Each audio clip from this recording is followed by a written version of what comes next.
Wanna play with my fire? An eye for an eye and you'll be the only one who can see. Fuck off. Have you gone out of your mind? Fuck off.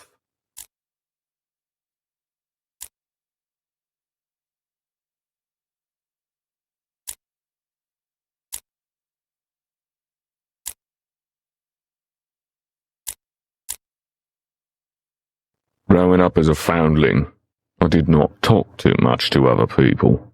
I let them consider me ingenuous and stupid. But I just felt everything they hid behind their smiles. Empathy. I think that's what the brainy magicians call this. Talent. When our peers began to mock me, I did not wait. I answered right away and my blow was heavy. Then they were hiding their real thoughts behind their vile, cruel smiles. The older I got, the more I wanted to knock out this lie, anger and hatred from them. Well, they finally stopped hiding their fear. I had no relatives, and I never found friends. But I was strong. The Royal Army appreciated it. But the story repeated itself. In a fit of rage, I killed several soldiers. The captain highly appreciated my abilities and gave me a choice. To hang from the gallows or to go on a special task to fulfill the secret will of King Octavius. The mission was to obtain ancient artifacts from the Forbidden Forest. It was a sure death, but on my terms. The Forbidden Forest is a territory that spans the vast expanse of the mainland. Some say this place is where the ancient races got together and destroyed each other in the final battle. Their names were erased from history.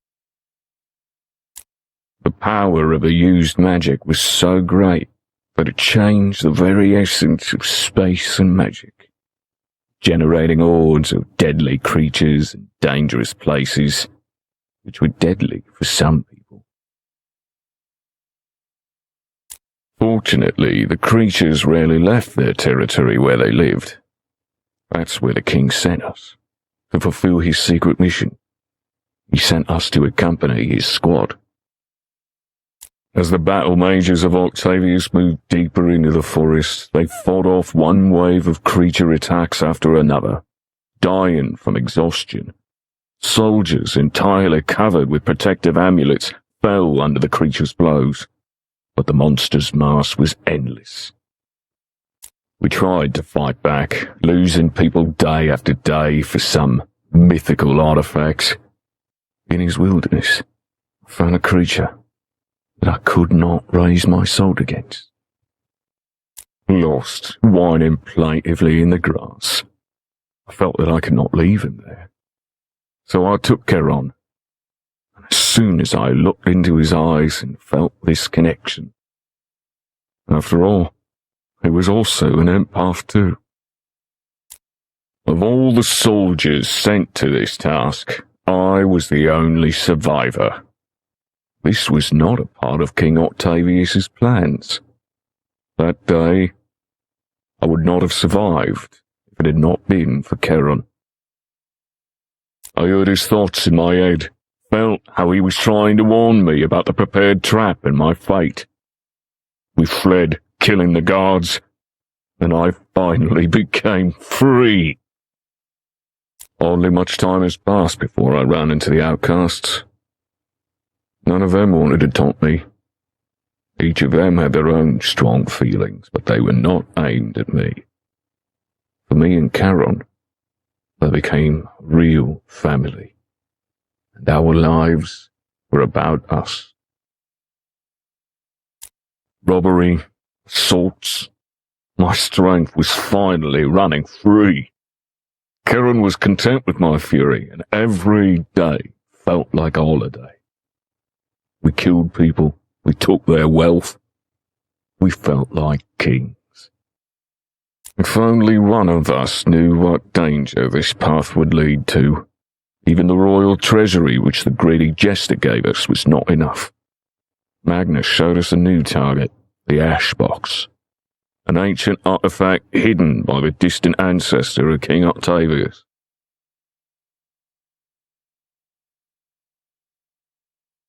When I saw and heard Lady Death, I realised that we had gone too far. I was the first to get the sword and beat the ash box out of their greedy hands. But Magnus broke the box. The curse burst and hit us. Karen had shielded me and took the entire blow on himself, dividing our fate in two. He faded in my arms, and I felt every moment of his suffering. But Karen's and my last fight is not yet come. The Ashmaster found us. He promised that if we defeat Lady Death, the Ash curse will be lifted, and we will be saved. We've arrived. The Forbidden Grove. We'll have to stop here and pitch camp. The curse defiled these once sacred woods with hideous mutations. There is a lurking danger behind every tree here. A wereboar, a giant rat, or any other beastly abomination. The ancestor is the ruler of these lands, the father and the king of all beasts. The curse changed him, and I suspect not for the better. He's picked up our scent, and he won't let us pass. We have but a couple of days before he tracks down our camp. You must prepare to fight him.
Chiron is not a good boy, and neither am I.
The early dog gets the meat.